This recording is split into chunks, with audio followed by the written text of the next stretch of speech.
Does anyone recognize which? Hotel California. Awesome. This is one of the best rock songs ever written. Classic rock. Top 50, one of the top 50 rock songs. There are many interpretations of this song. One interpretation says that it's about a guy who is transitioning from being innocent, carefree, and not limited to the desires of materialism, to being trapped into the desires of materialism and physical pursuits. Good afternoon, ladies and gentlemen. I would like to share this interpretation with you all today. The first lines of the song are: on a dark desert highway, cool wind in my hair, warm smell of colitas rising up through the air. This shows that the person is carefree, innocent, not running after money or physical pleasures. What happens next? Up ahead in the distance, I saw a shimmering light. My head grew heavy and my sight grew dim. I had to stop for the night. The protagonist sees a shimmering light in the distance and he realizes that he's tired. He needs to sleep. And he decides to investigate whether can he get a place to rest over there or not. What does he see on reaching there? There she stood in the doorway and I heard the mission bell. And I was thinking to myself, this could be heaven or this could be hell. When he reaches the place, he sees that it's a mission, a holy mission. However, he sees a strange woman standing on the doorsteps of the mission. And that seeing that woman on the doorstep of the mission confuses this man. Why? Because we will soon see that this lady is the symbol of a trap of materialistic and physical desires. Seeing the excesses of materialism and the pleasures of the flesh just at the doorstep of a holy mission fills him with desire, fills him with confusion. Will this journey lead me to my God or will it lead me to hell? What happens next? We see that this person has entered the mission and is describing the scene. Her mind is stiffly twisted.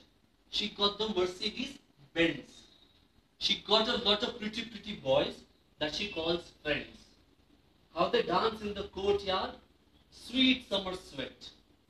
Some dance to remember, some dance to forget. Tiffany is a brand of luxury jewelry. Also, there's a superb word of play of word over here. He is not using the word Mercedes Benz, but Benz. These lines signify that the mind of the temptress is bent and twisted by luxuries and riches. And she's got a lot of people who are dancing to her tunes. These guys are in collaboration with her, and their only purpose of life is to fulfill all their materialistic and physical desires. But they're dancing, and they're dancing to remember. Some of them are dancing to remember. What they're wanting to remember? They want to remember the days of the past when they were innocent, and they were carefree and not trapped in this prison. And some people are dancing to forget those very days because it hurts them. But this guy, our friend over here, is there to find his God. He tries to do that. How? So I called up the captain, please bring me my wine. But he said, we haven't had that spirit here since 1969. Wine is the symbolism of Jesus' blood. He tries to get the taste of Jesus' blood. That means he tries to get it to know his God. But the captain says, sorry, we haven't had that spirit here. Spirit is not the alcoholic spirit. The spirit here since quite some time. We have missed our part. We are now into materialism and physical pleasure. What happens next? The most mind-blowing verses of all. Mirrors on the ceiling, pink champagne on ice. And she said, we are just prisoners here of our own device. In the master's chambers, they gathered for the feast. They stab it with their steely knives, but they just can't kill the beast. All these people have gathered in a room for a party. This room has mirrors on the ceiling. This points towards excesses of lust.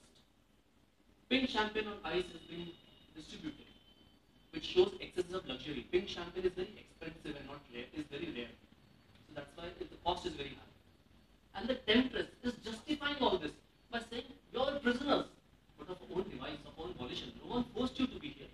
You were here from your own free will. And these guys are stabbing a beast with a knife, but they're not able to kill it. Who is the beast? What is that beast?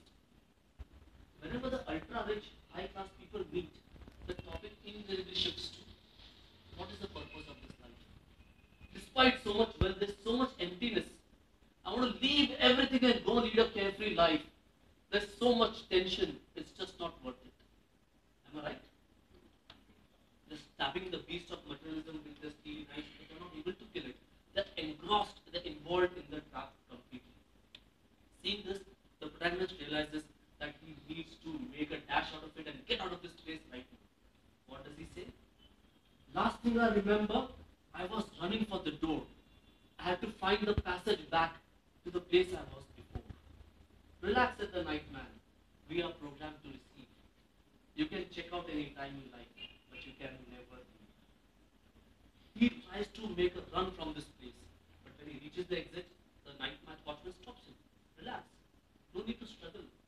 We can only receive people and we cannot let you out.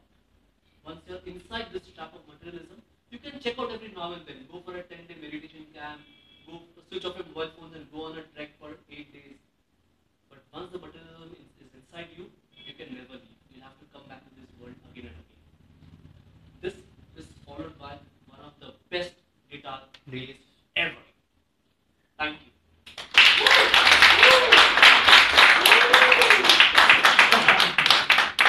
I'm doing the next course in fitness, so the last book I read was Youth Fitness Trainer on how to make children exercise, how to design the exercise programs and all the boring guys. Thank you. Thank you.